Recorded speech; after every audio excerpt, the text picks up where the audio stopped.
I just discovered that Doris Ogala, she's just a pawn being used by some embittered enemy of Pastor Chris. Yes. And for a man to come out publicly, apologize to the world, he kneels down before that large congregation and apologizing. Now, if you listen to his words, it's like Pastor Chris, Doris is the one here that is being used, and she's the one saying all manner of profanity, things that are true, things that are not true. Before, when she was granted an interview with one Antichrist, that guy has been on Men of God. I know him, that's why some of them are doing. They just look for the men of God that are fake. They don't look for the real ones. That's why some people are just promoting. They just try to promote what they cannot promote. You cannot promote the fall of the church. It's not possible. There are people far before you in time past that have tried such things, and the church outlived them. The Bible outlived them. The story of one Nigerian president that sunk containers of Bible that were being shipped to Nigeria, I think Africa or Nigeria. He sunk everything. But today, the man is nowhere to be found. Even his family name, I don't want to mention his name. Nobody care about him. None of his children are relevant today. But the Bible is everywhere. So one Antichrist granted Doris Ogala interview, and she said something that Pastor Chris buried something on that altar, that DSS and the police should go to that church and break that altar, and they will exhume the truth. They will see the truth. Now, why the man never said anything? When the man was talking, there's something about Pastor Chris. Each time he's saying something, he will call a living evidence. He does not refer. So he said when that altar was being built, he was not even in Nigeria. And the engineers that handled the contracts, he said the receipt of the transfer he made is still available. And the engineers, the people that handled that contract, they're even elders in church, and they are seated over there. When he was talking about the former wife, he called the younger brother. When we returned from fellowship, suddenly, she didn't even know. The woman thought they were never going to come back. It was an all night. She invited a man into a pastor's house. That kind of wife. So see, there's something I discover. Like Pastor Chris is not really angry with Doris Ogala, because there's an adage that says the snake is never angry with the person that stroke it with a stick or kill it. But the snake is angry with the person that says, see snake go, people should come and see snake go, people should come and see snake go. Yeah, so the snake is not angry with the person that kill it. It's the person that said, come and see snake. Pastor Chris, after apologizing to the church, the world, the body of Christ, he also apologized to Doris. Someone that he was supposed to be raining curses on. Then went further, bastardized the integrity of the former wife. Don't forget, the former wife was not even on the scene. So that actually shows us what is actually the crux of this matter. See, any man that want to comment or you have a say on this matter, please don't forget that you are also a man. It's like the former wife is using Doris Ogala. She's so embittered. I think the worst thing that ever happened to that Pastor Chris is marrying that woman. And he says something that he married this woman, I think she was 18 years or on her age thereabout, and without proper Christian upbringing.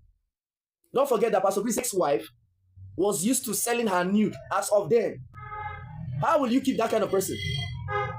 So see, one thing I don't like, when people are enjoying their life, when they were there saying, darling, baby, honey, there, I was never there. Don't use me to fight yourself. That's what I want to tell people. This thing is between the ex-wife. This is revenge for Pastor Chris. So they are just using Doris. Why Pastor Chris is not angry with Doris? Because it's like Pastor Chris knows Doris, that Doris is easily influenced. Doris is the kind of Gladys I've met at some point in my life. If they want to support you, you don't need to pay them. They will be inspired to say good things about you. If they want to fight you, nobody. In fact, just little things. They will fight you inspirationally. I see that Doris that causes the thing. She's still calling out this pastor, saying all manner of things. Pastor Chris said, I am sorry. Then anything that Pastor Chris is saying, if you listen to his words very well, he's angry at the former wife. So Chris came out and then he told us that it's his ex-wife who cheated. That's why he left. And the ex-wife came and she told us that it is Chris who cheated. That's why she left. As you all know, there are always two sides of a story. A has his own, B has his own, and there is the truth. So Chris's wife told us her own, Chris told us his own. Now we have to establish the truth of what truly transpired. And it's very fortunate that I happen to know the actual truth. Of course, you might be wondering now, so how do you know the actual truth? Just know that I know, but I will present you the truth in its raw format when it's due. But one thing that is troubling me, or one thing that troubled me, is how can Chris come out and apologize to Doris and then bastardize his ex-wife, the mother of his children? If there is anyone he should have protected, is the ex-wife, and not talk about all the allegations or anything that might have happened in the past.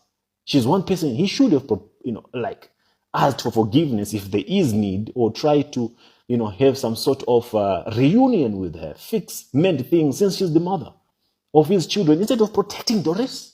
I don't see how that can be justified. Doris is, listen, I have zero respect for Doris. The noise that she's making is just for clout and blackmail. I have zero respect for her. I shouldn't, actually. So for someone in my position, I shouldn't have any respect for Doris, because she wanted to unalive me.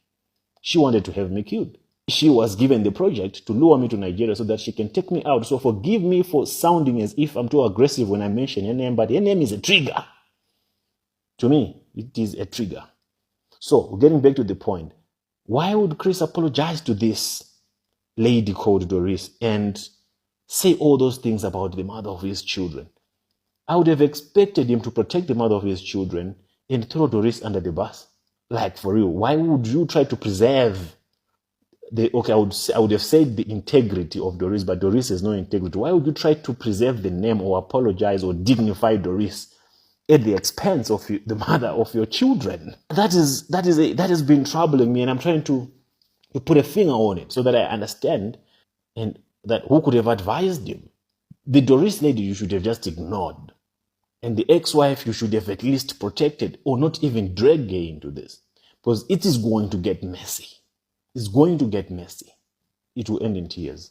For which party, I will let you know, as I'll prove it to you and bring you the evidence, the proof of what truly transpired.